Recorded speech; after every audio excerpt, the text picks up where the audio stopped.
Welcome to our 67th podcast. Today we'll be talking about how to manage competing priorities during change. What's one thing you could do now to keep your change project on course amid everything else? Keep listening to find out. Welcome to Harmonious Workplaces, a podcast about corporate culture, organizational change management, and workplace behavior. Harmonious Workplaces was started by independent consultants Rich Cruz, Ben Kleinman, and Cheryl Volpe to explore, challenge, and build on various organizational culture and change management concepts.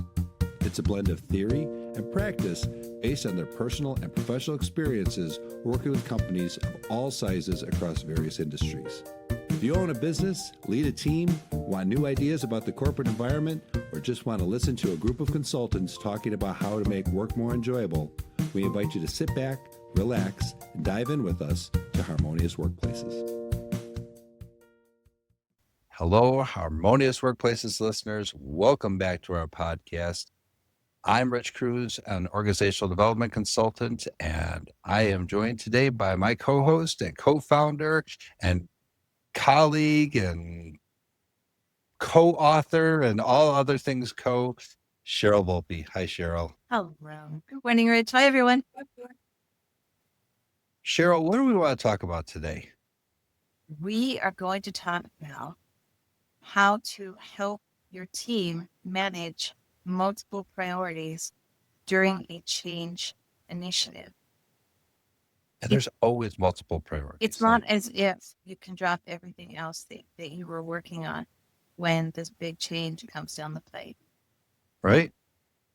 And it's like one of the things that I always encounter is that there's some other thing operationally that gets in the way. Like end of the year, it's always the accounting department is like, don't even talk to me because we're doing end of the year stuff or end of the month. I worked for a company once, every end of the month was all hands on deck. So I had maybe a week of productivity I could do with this particular department, so. Absolutely. Yeah. There was a point in time where I worked in my last life where we were shooting a whole season of content and launching a live national tour in the same week. Yeah. It was one after the other. We couldn't shoot and launch at the same time. But because of certain cast members having to go on the tour, we had to shoot their episodes first. And it was so tight and it was ambitious and we made it work. But just thinking about what that was going to look like leading up to it, even that was stymied until we really started to plot it out. And what happens to people in that situation too sometimes, why? No one understands how much work there is for me to manage this, right? Or how can no one knows what else is on my plate, right? So we can talk about that a little bit later too. And that, like, how do you keep yourself resilient in that situation? For sure. Yeah. Yeah. Awesome. Well, you pulled up some stats here and the one that you have, like this first one from McKinsey, that 70% of organizational change efforts fail. I just finished reading The Great Game of Business, which I think makes some reference to that. I'm rereading Drucker's management books. And so this is not new. Like the alternative was like 30% of change management actually succeeds. Right? But yeah. Yeah. And I think last time we were together with Ben and we were going over the conference we had been to, that's kind of the reason I mentioned this idea of project management and change management. Change management is relatively new in our working landscape. And I think organizations were able to identify the idea that this is a role that a professional person with skills needs to play to ensure success of our initiative. Sure. Right. Even at the bank I worked at, in the in New York, things were just rolling out one after the other. It was almost like a shock and awe. There were no change managers. There were no change processors. And Right. it's, do you understand what change management is now and how it is valued? I would like to see that statistic change since we are change managers. I would Yeah. like to see more people value the role. Right. Yeah. Even like John Cotter's Leading Change book came out in 1996, and I studied that in my MBA like 2003. And up until just a few years ago, in my experience, there was not really a change manager or a change management professional in an organization per se. Um, at least it didn't come up in my vernacular up until a few years ago. So Yeah, exactly. So some of the things we're going to talk about are exactly the kinds of things that a change manager would execute. sure, sure. One of the issues that we see, right, is we've got operations, right? So we have like these priorities that people have on their day-to-day lives, right? Mhm. And there's a certain critical mass, right, that people have and what they can do. Yeah, Um, certainly we can only, the whole myth of multitasking has been debunked in that you can only really focus on, what is the stat there? 3 to 5 things at once before your mind goes into overload, right? yep. And Hmm. so that's not the same as multitasking. We are talking about, in that case, prioritize, right? You can only Right. have 3 to 5 things that are priority before you go into overload. Yeah. But the subtext there is that you have to multitask to accomplish those things. So, Sure. it is not uncommon for a person in operations, especially in our so-called departments of one, where HR is only one person and they have to do a lot of, All the stuff. right, Right. leading to burnout, New, which is not. yeah. Yeah. Especially like a new hire comes in, and I've seen this a lot. Like new hire comes in, okay, I gotta put everything down, onboard this person, and the onboarding process is like an hour or 2 hours or something like that, right? And then Here's your uh, password. Here's your password. right, I'll come back in 2 hours. come back exactly, Watch right? videos. I'm gonna go back to my stuff over here, right? Because that's always that's like a significant change, just bringing somebody in, Onboarding. or alternatively escorting somebody out, right? And it could all be in the same hour. That's right. Yeah. Yeah. Yeah. So, yeah. So solution is that evidence shows is, you gotta help them prioritize, right? Like we've got to get this done. We've got to get that done. We got to pare down what you're able to do, right? So uh, you put in here like some kind of strategic freeze, right?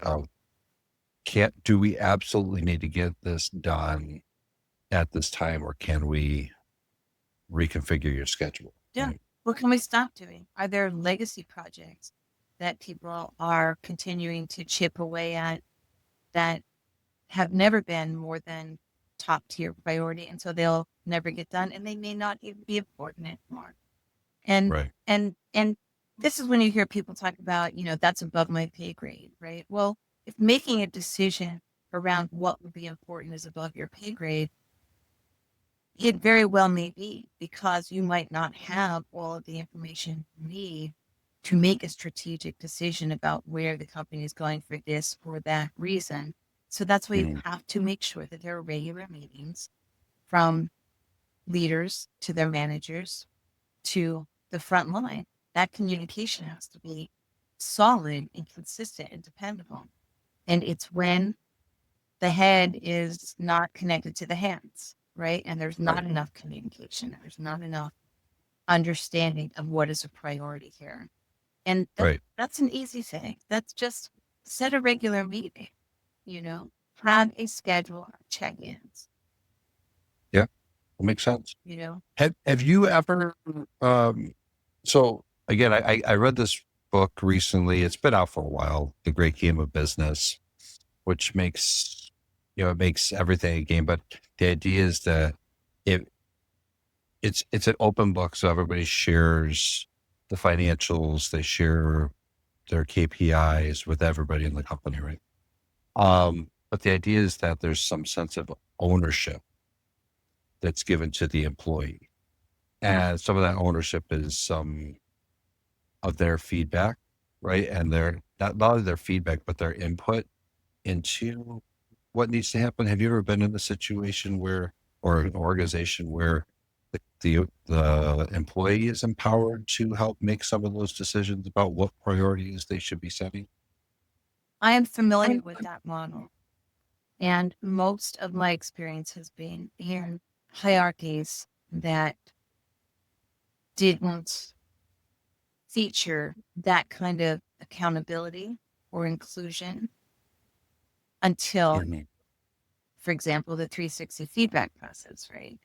Right, right. That would be a moment once a year where your feedback would be expected and you would be expecting to receive some, right? And we did Yeah, talk a few episodes ago about how those kinds of structures are also becoming outdated because once a year is not enough. right. Like we talked about, Microsoft is going into a daily cycle, I believe, of feedback so that everybody understands, well, I'm not going to get yelled at 3 months from now or once a year. I'm going to be consistently mentored, tutored, supported, corrected, Mm-hmm. right? Yep. So, so no, as far as KPIs and transparency, some companies have where it appears as though, like, again, going back to investment banking, there's, the annual report and there is this appearance of transparency because there is a certain accountability on the part of the bank. Right. Their clients understand everything. But Sure. in terms of KPIs, for example, and performance, that tends to just be that once a year. So how about you? Uh, it's been rare. So, like you said, from an organization standpoint, like the whole company, um, you know, a lot of the companies that I've worked for, even though they've been smaller businesses, they've been around for a while, even a couple of generations. So, um, there is a certain hierarchy, right? But the ones that allows some degree of being nimble, right? On a like reorganizing or restructuring a team, um, or some kind of a task force, right? To tackle a specific project, i.e. a change, right? To when we have that kind of structure where that the organization can be molded to fit that task. Um, and so then you can have things like introduce standing meetings or huddles, right? The daily huddle. The last consulting gig that I did where we had business analysts, I had a daily huddle with them. That was that was remarkably effective in my opinion, right? Because everybody had a chance to reprioritize and say, I need extra time here to do this, so I'm going to block out this time or whatever. Um, and it is easier to work with, like a group of 6 to 12 people as opposed to 30 or whatever. Um, Yeah. so have I seen that happen? Yes, and to some good effect, but a lot of the organizations when they are very hierarchical, right, and they're centralized, boy, that is a tough nut to crack. Now, in a creative environment, you know, brainstorming, writing rooms, that is very inclusive and you're very accountable in those rooms because it's very noticeable if you are not participating. So again, going back to that psychological safety, that emotional intelligence, when Right. when can I jump in? Am I brave enough to do so? Am I afraid I'll be embarrassed? Am I afraid? And that's why there are housekeeping rules with brainstorming sessions, and Sure. there are no bad ideas. So different types of conversations have different sets of rules, and there's still a hierarchy even in those creative situations. Someone has to be a scribe, right? And they're not Right. necessarily expected to participate because they have to write, right? Tutor Right. can have some, right? That kind of Right. thing. And then eventually someone has to pick the best material, typically in a different conversation, so Yeah. that something can be made. Yeah. I I love that. Can we do this? Can we take a quick break? Yes. I'd like to come back and Any more coffee? and need more coffee too. uh, but I'd like to explore that a little more because I think that creative part is so needed and missing. And there's some stats here that you put in our show notes that I think back that up. I'd love to explore that a little more. Sounds great. Okay, we'll be right back. Meet Hermie the HR Hermit Crab. Laugh, learn, and lead better with Hermie. Hermie is here to tackle workplace madness with heart and humor from Harmonious Workplaces. He's perfect for HR pros, leaders, and change makers. Hermie teaches workplace lessons through cartoons and is great for team discussions and workshops. Get your copy on Amazon now. www.hermiehrhermitcrab.com. Again, that's hermiehrhermitcrab.com. And we're back. So we've been talking about competing priorities within organizations, particularly because of disruptions with change, right? And you were sharing with us, some of the creative process coming from from TV production, right? Um, which is just fascinating because this idea of brainstorming and having that psychological safety to brainstorm but then having this decision making process then afterwards. Is that right? That's kind of how the flow of this is. Um, that really seems to jive with this so much. I mean, like one of the things that you put in here from Bain and Company is that companies with clear prioritization outperform their peers by 20 to 25%. To be able to put out, like in this case, like you're writing a bunch of gags, right? For lack of a word, that and then making a really prioritizing what those are and what are going to be used and all that decision making process. It seems like you're going to have just a really high quality product.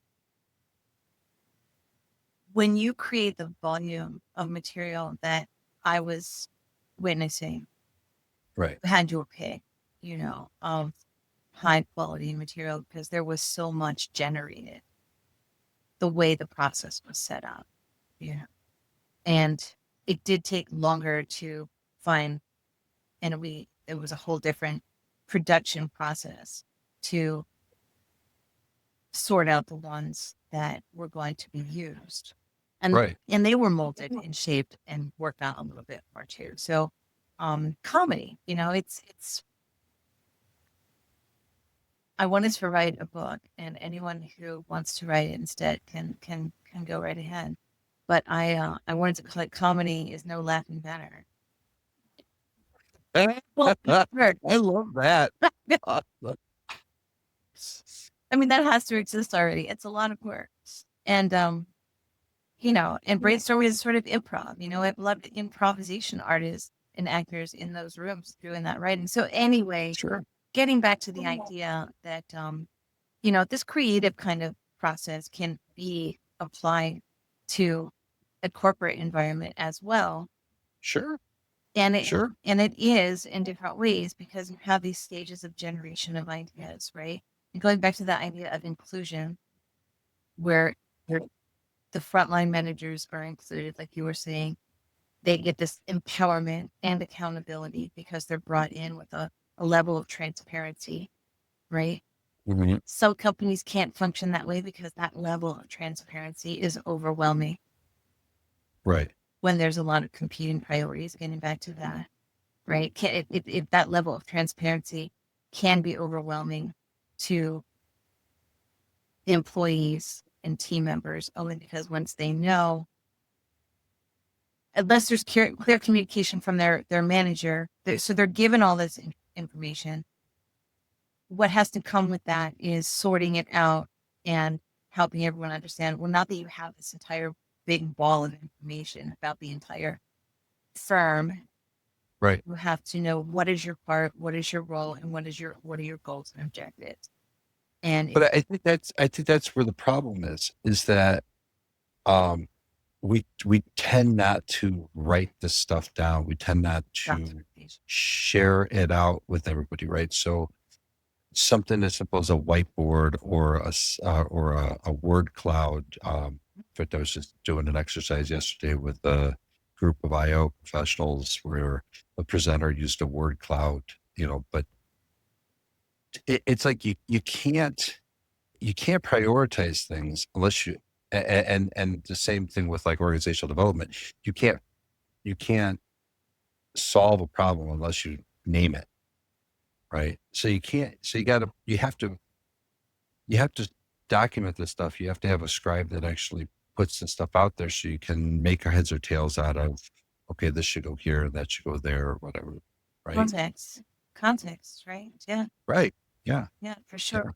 And the idea that without that context, you can't prioritize, that's where you have to depend on your leaders to, I mean, that's the reason there's a hierarchy, right? Leaders have to Right. focus on strategy and they can't be the frontline managers because frontline managers have to manage their teams to get things done. I mean, it's typical, business work 101. Right. But the idea that tools like a word cloud or Kanban, whiteboards, these kinds of things can help easily with the use of graphics convey information that everybody needs to have to function Yeah. on Yeah. their priorities. Yeah. And to that effect, speaking of Kanban or some of the other those like process flows, when you have this visual version of what a process looks like, right? And you look at, can we simplify this to some extent so that we can manage this other priority, right? So here's what your current process is, and this is why you're like overwhelmed that this is going to take you so long, or on a daily basis or on a project basis. I can possibly fit in your additional thing because this is my process and I have to stick with it. I think this is where industrial organizational psychology, where effective organizational development comes into play, is when you start having the dialogue about, okay, this is what's going on and this is what we have to do. How can we make it more efficient and maintain or improve its effectiveness so that we can add in this other element? Does that make sense? Absolutely. And it goes back to the earliest kernels of change management, why that kind of change is met with resistance, because that's not how we do it here, right? Right. It's a whole nother topic where, yes, I can come into the role as a leader and say, I've discovered that like these 3 steps are completely inefficient and we're just going to eliminate them or use this tool instead, or just muckety muck around over here and just change it in this way. That has to be communicated clearly. Why we're doing it? Mm-hmm. What are the Mm-hmm. goals? What are the objectives? And that comes back to the change management again, right? So yes, Right. processes can be changed to make them more efficient, but that communication has to happen and there has to be buy-in. There has to be, advocates for changes on that level, right? Right. And without that, forget about multitasking, forget about competing priorities. You are not going to, if you don't have buy-in, people aren't going to work that hard to juggle anyway. That's right. Right. Yep. And it's pretty startling to me that, like, again, kind of referencing some of the research you pulled here, that as much as people can effectively manage 3 to 5 things, right? The average employee faces 10 or more concurrent initiatives happening. Yeah, something's wrong with that. Yeah, this is why there's so much talk about we need to be more resilient. Yeah, because you're burnt out. Yeah, It's right. all happening. And here's why. Yeah, right. So there's some degree of, I mean, nothing's it's not going to be easy, right? But there is some form of making things a little simpler. You know, um, we had a Robert Snyder on, right? And elegance is Elegant, what he talks about, right? frictionless. Right. So reducing some of that waste, reducing some of the things No. that are, Yeah. holding us back, right? Yeah. And Makes at sense. the foundation, if I'm not mistaken, goes the foundation of his concepts there in that philosophy was what you were talking about a few minutes ago about documentation, right? He Right. put that as a very important step to being able to simplify things was that documentation step, which people often, throw out the window. No, with the tools we have today, transcription of everything, Makes things remarkably easier. Yeah. yeah. Yeah. I will, I've, okay. I'll be curious to see the data after we've had these tools, and maybe they've been around longer than I think. Do people use the documentation that's being produced ad infinitum now? Does anyone go back and read it? So, Sure. Sure. Well, it's interesting, like, and we're going to need to take another break in a second here, but, um, you can't have a discussion about business and process without having some discussion of technology and subsequently artificial intelligence, right? So we do have these tools now that can take patterns of um, documentation, right? And that can be from interviews, that can be from um, mapping out what what people are doing in a day, what their processes are, and having them help document their either standard operating procedures or whatever. But you can put a lot of that into something like Copilot, or if you have a version of ChatGPT. I mentioned Copilot because that you can actually keep inside of your organization and not share out to the rest of the large language model. Um, but yeah, even Google Workspace has some of that element to it. Uh, that can help to figure out where the waste is, what kind of, where you can trim off some of the processes. I mean, certainly you want to have the human aspect of using critical thinking, which the machine's not going to do, but it can certainly help to parse out, here's what's might do that. happening. Yeah. Throw out ideas. Yeah. Yeah. Here are some ideas. It's like that writing room where there are thousands of ideas coming up over the course of average. The next Right. has to be to sort through those. Right. The good ideas, and they're all good, but pick the ones that are going to make it to the end and make the product. And I would argue that you don't want to leave it up to the robot to figure out what those funny ones are, because the robot doesn't have it. It can tell you what those patterns that people say are funny, but it's I don't know if the data is strong enough for that.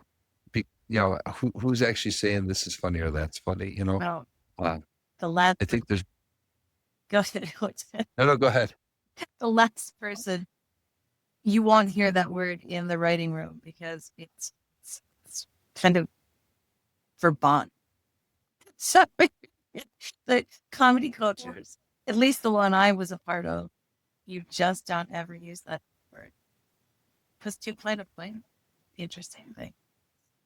But Oh, but in this conversation and in that context, you absolutely don't want to sign it up to the robot. right. Yeah. Yeah. Well, let's do this. Let's take a quick break. When we come back, let's wrap it up with maybe a few takeaways that you could talk about. Thank you. Sounds good. Okay. We'll be right back. Dysfunctional organizational cultures and poorly managed transformations can devastate employee morale and motivation, leading to disengaged employees, poor work quality, and the loss of your best people. The impacts to your organization include high costs, low productivity, and wasted resources. At Harmonious Workplaces, our purpose is to help you build the best workplace possible. We are advisors applying proven organizational development and industrial organizational psychology methodologies to help you become your best organization. We are doers, using time-tested principles to help you execute organizational change initiatives smoothly and successfully. To discover how Harmonious Workplaces can impact your organization, visit www.harmoniousworkplaces.com and book a free 30-minute information session with one of our consultants today. Again, that's www.harmoniousworkplaces.com. And we're back. So we've been talking about all these competing priorities that happen in every business, but they can get in the way of the effectiveness of your change, right? Hence only, 30% of change actually takes effect. So, we talked about that a little earlier. And so, and kind of wrapping up our discussion, what are some lessons that we can take away from this today? We covered a lot, and I think that communication is at the very foundation of any effective change, Right. especially when you are managing multiple priorities. And if that communication happens on a regular and reliable basis, Mm-hmm. that agile cadence of consistency and reliable, that everyone's going to buy into these regular meetings so that Sure. the conversation can stay fresh and fluid around what do you got? What are your pain points? What are your challenges? How close are you to your deadlines? Right. Right. Those conversations are key. And we did talk about hierarchy, and we did talk about who gets included in what conversation. And Yep. that has to be strategic too, especially Sure. in periods of high focus, depending on specialty and expertise. Yep. I think we've mentioned this before a few times, but I've read Rocket Fuel and Traction by Gino Wickman and Mark Winters, which is they talk about the entrepreneurial operating system, EOS. And then again, I mentioned earlier that recently read this Great Game of Business book, and both of those talk about goal setting and really making a finite set of goals where each person in the company is responsible for their own, right? So in EOS, they call them rocks, but that's on a 90-day cycle. So it's every quarter that Right. Rich, they're just. can you explain really quickly? I love the concept of rocks. Can you explain that really quickly? And so our listeners Yeah. can understand. It's so widely applicable too. Sure. Yeah, the idea is that the rocks are they're those solid goals that we need to complete in a certain amount of time, right? So there's just SMART goals, smart, specific, measurable, attainable, relevant, time constraint, and we're constraining them to they should be done by this quarter, right? And the idea behind the rocks is that if you put rocks in a jar, right, those are the big things.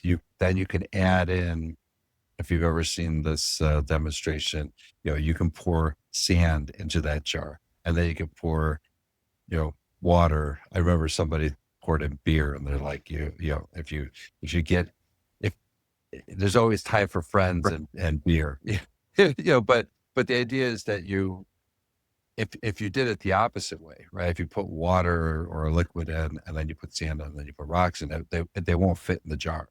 But if you did it the opposite way and get the big stuff done, right, then the other stuff falls into play. Unless they're ice cubes. And after Well, beer, they all just melt. And they all just melt. about the rocks anymore. So yeah. Don't put ice cubes in your beer though. There's good tip. That's the tip of the day.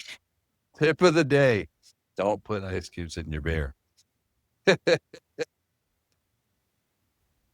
But yeah, I mean, setting that, like you said, like that regular communication, having those shorter meetings, but really having everything focused on those goals and prioritizing those, and those goals can come from these brainstorming sessions, right? Of naming all the stuff that has to be done, all the processes that have to be done, all that change that's going on. But then after you naming them, saying, okay, these are the things that we need to say are what we have to do. You just made me think of that old adage that fast, cheap, or good. Pick two. Pick two. Right? Pick two. It's a more intricate or complex version of that kind of thing, right? Here's all the things we as a team, right, and I think it does work better when you have a team of people deciding what those priorities are. But it depends on the situation there too, right? I mean, there are an endless number of business models that can tap into either base, right? Only the leaders get to make decisions. Everybody else has to follow, or decision by committee can take longer, but everyone feels more engaged. There's a lot. Yeah. But communication in any of those cases is Sure. So I think, there's a lot of different things out there. There's a lot of different tools out there that people can use. One of the nice parts about what we do, and our consulting, is that we can leverage a bunch of these different types of tools and make them work for what the organization needs, right? So sometimes having that third party that's not ingrained in the business can help to sort out and prioritize. That makes sense. Yep. People assessments. Katie Thomas. I mean, we do it too, but I always think of Katie and that. I mean, Yeah.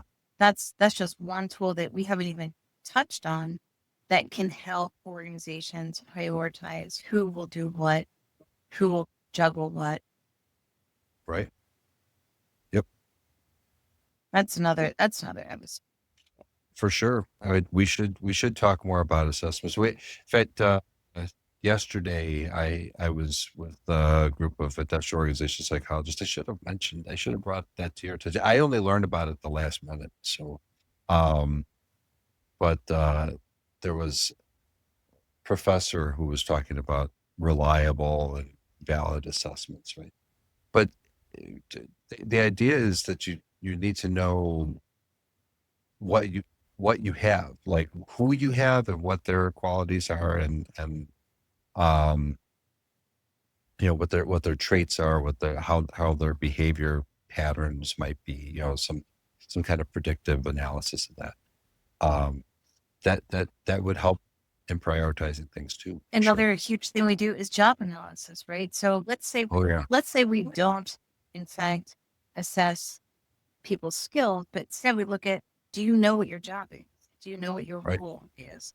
Right. Let's go through it. Let's talk about it. Do you feel like this should be on your plate? Why not? Right? Right. Job analysis. Yep. And before job analysis, it's kind of the work analysis, like what work needs to be done, breaking that down into the jobs that make up that work. Yep. And that's IOs. That's what we're trained to do. Sounds so basic, but It's so overlooked though. I mean, it's just not done as much as you would think. Rich, Yes. I think the first acronym was IO. Just Oh, roll right. we went that far. It was a long time. Okay. Well, industrial organizational psychology, if for whatever that's worth, that's our first acronym for the day. So can't get through one episode without it. Well, so we've certainly if you come back to our website, we'll have the show notes. We'll have some of these resources and some of these ideas for you in that. But if you found value in this, please give us your comments, share this out with your friends and family, and let us know what you think. I second them. Right on. All right. Well, until we meet again, which next time we're going to have a pretty cool guest coming on. We're going to be talking about a little bit of this, right? Some prioritization, but leading through, if I'm not mistaken, it's leading through volatility and being adaptive. So looking forward to that. So come back and meet our special guest next time. Can't wait. All right. Until we meet again, folks, make change your friend.